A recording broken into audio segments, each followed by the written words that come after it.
Welcome back to StarrSoaps channel. How are you today? I'm doing pretty good. I have a really exciting video to bring you guys today.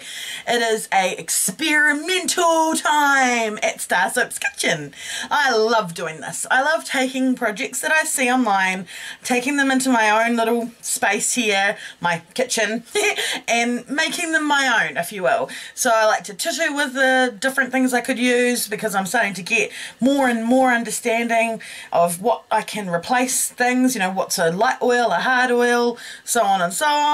It's really exciting. So today I'm going to attempt to make some homemade, all-natural, alcohol-free melt and pour. That's a mouthful, isn't it? So I want to give shout outs to a couple of people now that helped to inspire me to want to do this. The first thing I came across was a video by a lady called Sophia's Naturals, and you can check her YouTube channel out and you can see the video. I'll leave a link to her video of her making this project below. Hers turned out a lot better than mine, so I don't know exactly what I did wrong, but anyway, you'll see. I don't want to give too much away. And the other person I want to give a big shout out to is actually Kevin Dunn. Now Kevin Dunn wrote an article all about melt and pour and different ways to make melt and pour, so I'll leave a link to that article below as well. It's quite a scientific little article. A lot of the stuff when I was reading it felt like it was just going over my head, but if you want to look at it, it's there, okay, because that was sort of where I think the original idea came from to try this method. So what Sophia from Sophia's Naturals had done was take some, I think it was a hot process soap. I can't remember if she used a hot process or a cold process now, but some plain soap that she had made, and then she did some experiments with it. So she mixed it with glycerin at different ratios to see what would make the best melt and pour. So I took a little bit of a leaf out of her book. I tried it with cold process and hot process, and check out this video to see the results. Squee! Okay, I'm all set up and we're ready to go. And what I've got here is I've got 2 jugs with cold process all natural soap cut up in them, and one I'm going to do it at 50% of the soap's weight to the glycerin, and one I'll do at 100%. And I've also got 2 jugs with a hot process bar of all natural unscented soap that I'd made, and again I'll do these at 50 and at 100% weight so that we know what works best. And I'm going to be using 100% vegetable based glycerin. So now I've got to go ahead and weigh. I've written down the weights, so for the cold process here we can just double check as well. It's a handy thing about having the scales here. This one is 61 grams, so we'll do this one at 100%, so we're going to add 61 grams or mils of the glycerin to it.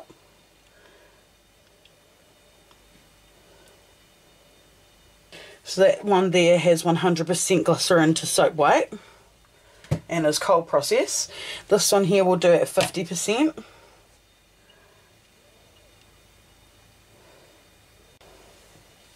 Do this one at half, 31 again. Finally the hot process at 100% glycerin. Just got little notes here to help me remember which ones are which so I don't get them all muddled up. Got hot process at 100%, hot process at 50%, cold process at 50%, and cold process at 100%. So now we're going to melt them down and see if we can pour them into a little mould. So I'm doing all of this, as I said earlier, based on some trials that I read online that were done by Kevin Dunn and a couple of other people. What I didn't catch from her YouTube video was how she heated or melted these. So I'm just going to do them, I'll just let you guys know, I'm going to do them in the microwave on 30-second bursts because that's the safest way that I know. And then once it's all melted, we'll come back and we'll try pouring into this little mould. Okay, so this is how the 100% cold process ended up coming out. We've got lots of lumps, it's not that smooth, and it basically volcanoed in the microwave. As you can see, like all the soap just came out. And that was after I did a couple of 1 minute bursts. So the first 1 minute burst didn't seem to do much, and the second 1 minute burst, it volcanoed out. So I'm going to pour that and try with the let it set, try to remelt it a second time. So next I'm going to try the 50%. Okay, I had more success the second time around. This is what I got the second time around, and the main difference is that I did one 40-second burst in the microwave, then a 20-second burst, another 20-second burst, then a 10-second burst, and another 10-second burst. So slow and steady definitely wins the race with this one. Don't get in a hurry like I did with this one and try to do it in big 1-minute bursts, or it will volcano out the top and make a huge mess. But at the end of the day, the mess is soap, so we just clean it up. It's not a big deal. So this is the cold processed soap with a 50% weight of glycerin to the soap weight. So it was 60 grams or thereabouts, 61 grams of cold processed soap with about 30 grams of glycerin in there, and there are still some lumps in there, and it's not as clear as I was hoping it would be, but we'll give it a pour and get it in that mould there. And as you can see there, we have less soap weight this time because we had less glycerin that went in. Oh, and it's setting up in the jug very much like how melt and pour would do, which is quite interesting. But that's much more successful than my first try, so I'm already far more elated with that attempt. So there we go, that's with 100% glycerin and overheated. Oops, this one I've done a bit better. So now I'm going to move on to the hot process just to see if I get a different result using a hot process soap, and I'm going to follow the same little plan. So I'll start with the 100% to soap weight first, this one here, and I'm just using a trusty metal chopstick that just started off by giving it a good stir to make sure that all the little cubes of soap were coated in the glycerin. Alrighty, so here we are back again with the hot process at 100% glycerin.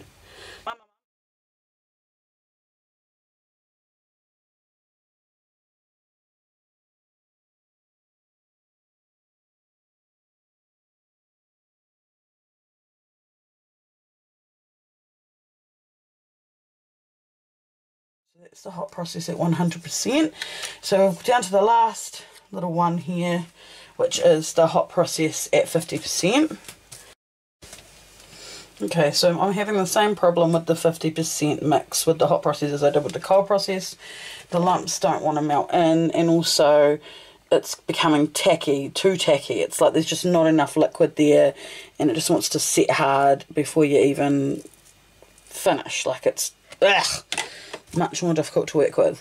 So far I think for my personal experience that I prefer the 100% glycerin mix to the 50% glycerin mix. It just worked better for me. This is just not, it's not right. But I think all in all what I've learned here is that by mixing a bit of glycerin with a bit of cold processed soap, you can get a product that is remeltable. You are not going to get a transparent soap. It doesn't look like it anyway. But I'm not finished my experiment. I still plan to make a 100% coconut oil soap and attempt to turn that into melt and pour, because coconut oil soap tends to have a level of clarity to it that I haven't seen other cold processed soaps have just all on its own. So by taking that and then melting that with glycerin, we just might just find that we have something that's more see-through and less opaque. But I'm happy with what I've got here. I am impressed. I do find it quite impressive and quite amazing, in fact, what you can achieve, you know, with a little bit of experimenting here. I love the 100% for liquid or pourability, but I still can't get all the lumps out, as you can quite clearly see. I'll just sort of zoom you in a little bit more there. But you could see, even without me zooming you in, that we have these lumps. Now this one's all ready to unmold, but I'm going to let it cool down completely. I'm going to let them all cool down completely before I attempt to unmold them. And then we're going to come back and we're going to try to remelt and see if we can add colour and see how it takes colour and things like that. Okay, hello, we're back again. And we have let these all set up. So I want to try to unmold them. I'll start with this one here, might as well, this manky looking thing. The hot process at 50% glycerin to soap weight, and that's what we got. not the best bar of soap. It's quite soft and tacky and pliable, and I feel like if you wanted to make some kind of a soap project where you wanted to roll and manipulate the soap or something like that, you might be able to use this because it feels pliable. It feels like you could do that. So that's how that came out. That's the hot process one. Then we've got the hot process at 100% glycerin to the soap weight here. And this one also feels very, very spongy and tacky and not very hard. Just a bit of a shame. It's pliable again. Okay, so now the cold process one that we did at 50% glycerin. Same kind of sticky, tacky, mouldable consistency. But we've got much more of an opaque kind of a soap here. There's still pieces in there. But I feel like, you know, that's a little bit more of a success, that one. But this was the 100%. Oh, this one feels a bit firmer than the others. This is the 100% glycerin weight to cold process soap one. So here are the final melt and pour soaps. And I'm going to attempt to re-melt them down and see if I can't colour them and see if we can't sort of, you know, make them act a bit more like melt and pour. Okay, so we're back again. It's the next day. I never got a chance yesterday to try to melt these down a second time, so I'm going to do it today. But before I jump into that, I just wanted to show you how they look after they've been sitting on the board overnight.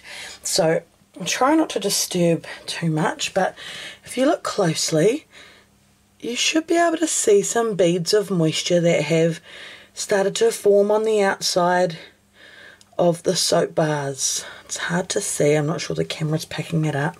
Get a little bit more light on the subject. There you go. Now you can see here this liquid that's sort of formed on the outside. And the same thing with the cold process one. We've got a little bit of sweating happening with both of our products. A little bit of a puddle on the board where it was sitting. And again with the 100% one, wetter, which is sort of pretty obvious that that would be the case because we used more glycerin in these ones. Okay, so I wanted to take extra precaution this time to make sure that it melted without any lumps. So I used my vegetable peeler and peeled the slices as thinly as I could to try to get it to really thoroughly melt down. And I'm just going to do it like really slow and slow in the microwave. And this is the cold process with 50% weight glycerin.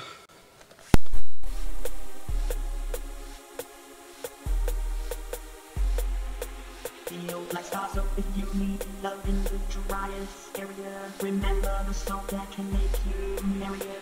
StarrSoaps, Starr. You won't find another soap that makes your body feel like Starr.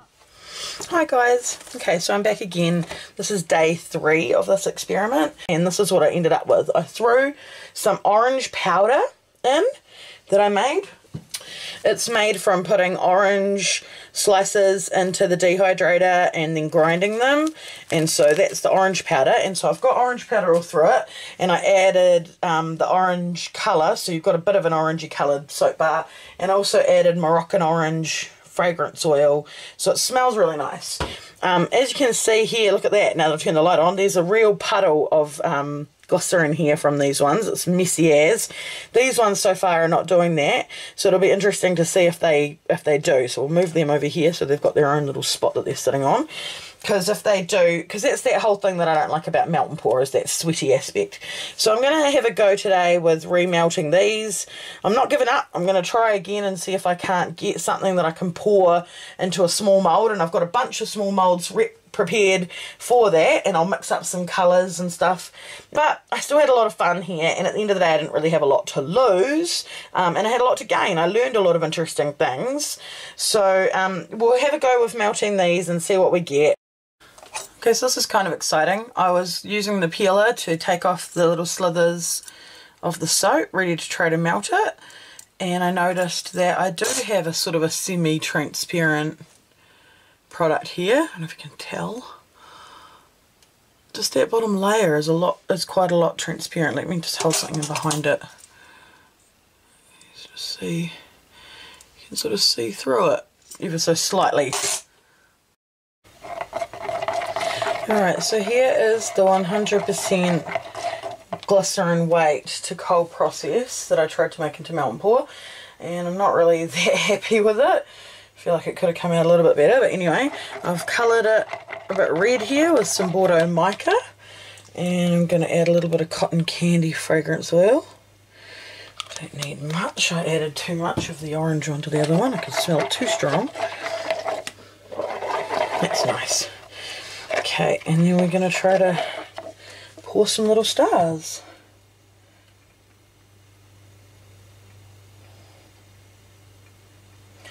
I mean, that's definitely still chunky, and that ain't melt and pour, but I'm pouring it into these little cavities, and I couldn't do that yesterday with the 50% one, so just that on its own feels like a little bit of a win.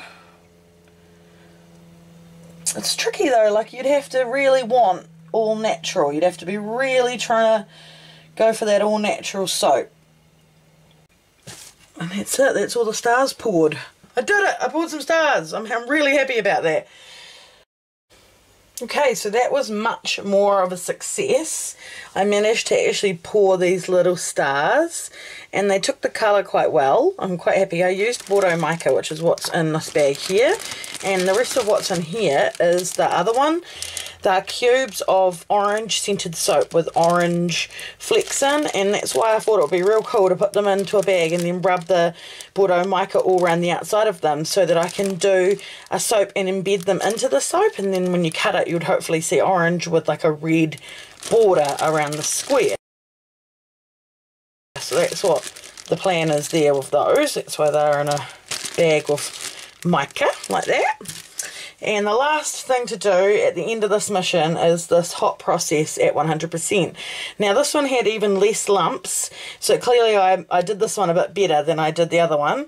And I think if I'm going to repeat this experiment, then that's what I would do. I would use 100% glycerin to the weight of soap.